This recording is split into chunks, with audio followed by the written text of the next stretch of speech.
So enable others to act is about two key pieces. It's about creating cross-functional collaboration and trust.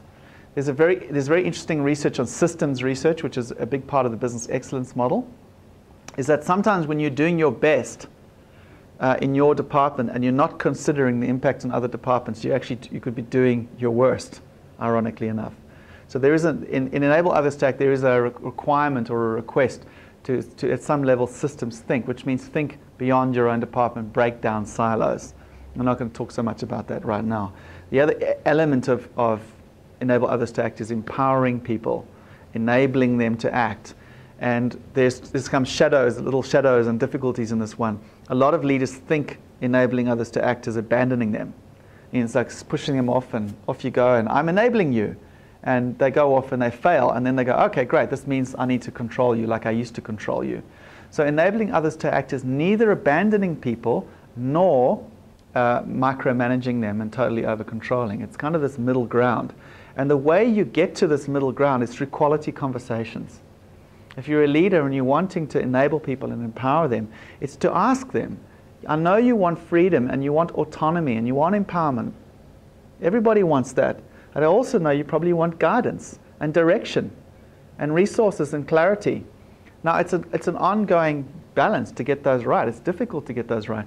So how do you get that right? You have good quality conversations in that framework. How are you doing with, it's a conversation I consistently have with Grant, actually. How are you doing with enough space to express yourself, find your own way, and as well, are you getting enough direction? And I know my weak point, and we've all got a weak point, my weak point's abandonment.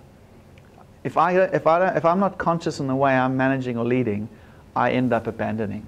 I just assume that they'll be okay. And it's also a big assumption to think that your team members will actually speak up for themselves when they abandon. Often they don't. They just sit quietly there in the pain. The other piece that we talked about in our session was when you're enabling people to act, it's often a coaching conversation, it's a developmental conversation, and that may take a lot more time and effort than just telling them what to do or just doing it yourself.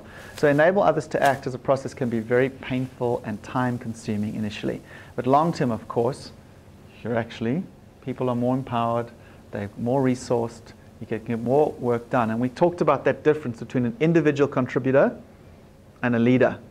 What's the difference?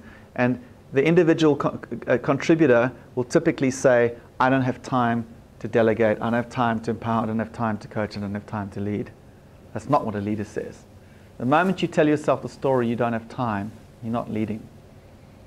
And the other irony of leadership is it's a higher functioning, in terms of evolution, they say it's a higher functioning position than the individual contributor. You make much more impact as a leader than you do as an individual contributor.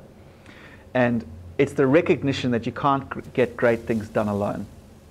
You get great things done through teams and people and organizations. So that's what enable others to act is in a nutshell.